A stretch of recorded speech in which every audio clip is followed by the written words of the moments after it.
Hey everyone, welcome back to Ontario Gardening. Today we are continuing our series of suburban farm to table recipes. They are autumn themed for the month of October, one every week. Last week we did a pumpkin bread that was a Starbucks copycat.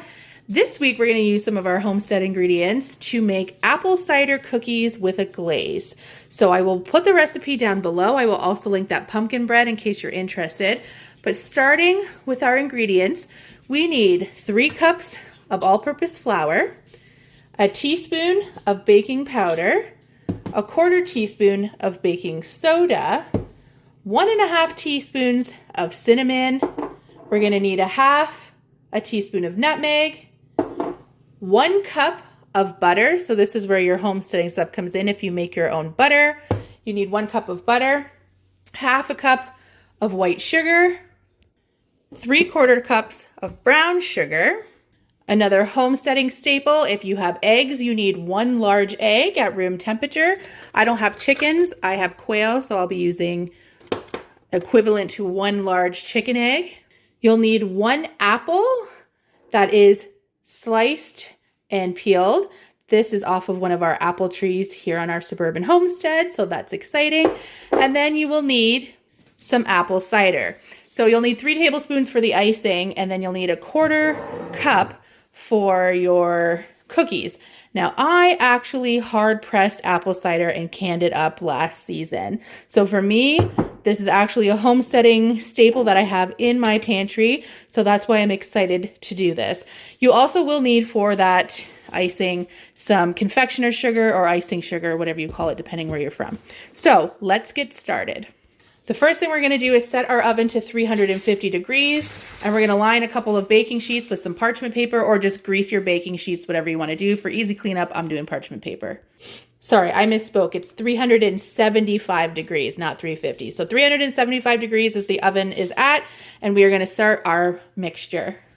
We are going to combine our dry ingredients. So we're going to go in with our 3 cups of the white flour, the teaspoon of baking powder, 1/4 teaspoon of the baking soda, 1/2 teaspoon of nutmeg, and then 1.5 teaspoons of cinnamon, and we're gonna whisk this together.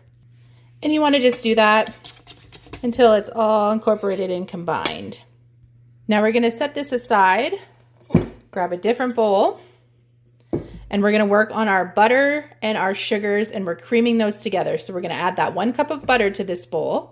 And I should mention that the butter just needs to be softened. It doesn't have to be melted, but it needs to be softened and not straight from the freezer or the fridge in order to make it cream better. I just like to say that in case you're a brand new baker.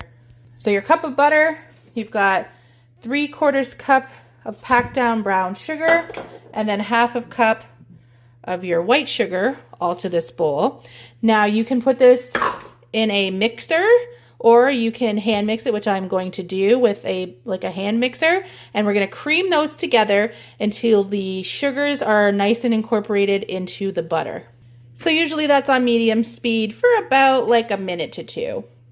Once that is all done, you can go ahead and add your 1 large egg and your 1/4 cup of the apple cider.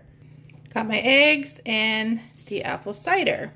And now go ahead and beat it for just about 30 seconds until that's all incorporated into this mixture. Now it is at this point we are going to add about 1/2 of our flour mixture that we had off to the side into the wet ingredients, and on a low setting incorporate it a little bit. And then you will go ahead and add your other 1/2 once it's a little bit incorporated. And now we're going to incorporate it fully, just on low speed, until the flour is nice and dissolved into this batter. See this? Not incorporated. Needs to keep going. Make sure you're scraping that flour down the side. Excuse you. Oh, I didn't even see her. My Lord. All right, making sure that's all incorporated. I promise if you're my friends and family watching this that I don't just let the dog up in your food if I'm making something for a potluck. I swear. But anyways, this is okay that it's a little bit crumbly. We're going to go ahead and add our chopped apples to the mix, and we're just going to stir them in. Just go ahead and use a spoon and stir them in. And then what I'm going to do, because it is a little bit crumblier than I would like, is I'm just going to use my clean hands, and I'm just going to like hand whip it a bit It's likely just because the butter's still a little too warm. Sorry, not warm enough, a little too cool. Okay, so at this point, we're gonna go ahead and drop 1-inch balls, and we're just going to drop them on our greased or parchment papered cookie sheet. Okay, now we can throw them in the oven. And you're gonna do that in your oven for about 10 to 12 minutes, just until the centers are set. And then you're gonna leave them once they come out of that oven for 5 minutes on the cookie pan until you transfer them over to a wire rack. So I will see you guys soon. And in the meantime, we are going to make the glaze. So let me show you that. Now you're gonna want to wait until the cookies are completely cool before spreading this icing. Otherwise it will just melt off, but we can make it in the meantime. So you're gonna start in a bowl with 2 cups of that icing sugar. You're gonna add half a teaspoon of cinnamon to it and whisk that around. And then you're gonna go ahead and add 3 tablespoons of that apple cider. And you're just gonna whisk this around until it starts making a glaze. Now, if you've never made a glaze before, a rule of thumb is if you're finding it's not making a nice runny glaze, you'll know what I mean when we get there. If it is too dry still, you add a smidge more, just a pinch more of like the cider, of the wet ingredient. A lot of the times it's milk, but in this case it's apple cider, until it gets runny. If it's too runny, you add a pinch of the icing sugar to kind of clump it back up. So let's see where we're at with just the 3 tablespoons. And I'm finding it's a little too thick when I still have so much of this to go, because right now it is like a really, really thick cake batter. So I want it just a little, like it's almost there. I just want it the tiniest bit thinner so that it spreads on my cookies a little bit better. So I'm going to add literally a 1/4 teaspoon, if that, of that apple cider, and we'll just mix it around. And that for me is perfect. So I'm just gonna leave this to the side. See, it's nice and, it's a nice glaze. That'll be perfect for glazing the top of your cookies. We're going to go ahead and bake up all of these cookies, let them cool, we'll glaze them together, and try the final product. Okay, so you have different options once your cookies are cooled. You can take a knife and put the glaze on like that. You can literally pick up your spoon and literally like drizzle it on like this. I will probably do that for a few of the cookies for the people that I live with that aren't into heavy glazes. I personally, though, work smarter, not harder.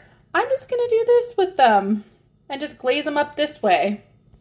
And there we are. I have the glaze on for the heavy ones of us in the house, and then the light glaze. I still have a bunch more to go, but that is your apple cider cookie with glaze. Like, you don't have to glaze them at all. The glaze is pretty sweet. The one thing I have to say when making these cookies is making sure that you're using a nice apple cider, because that is going to really intensify those fall flavors. If you're using apple juice, it's just not gonna work. I'm actually gonna go take it a step further, only because I have this apple pie spice from Epicure. I'm gonna take it one step further. This has nothing to do with the recipe, nor is it part of it, but I'm sprinkling this on top. This is it, friends. Enjoy, and we will see you next week when we make pecan cheesecake bars. And I think we also have pumpkin cornbread, and I've got how to actually make a good and real caramel apple on this channel. So we will see you for the rest of October.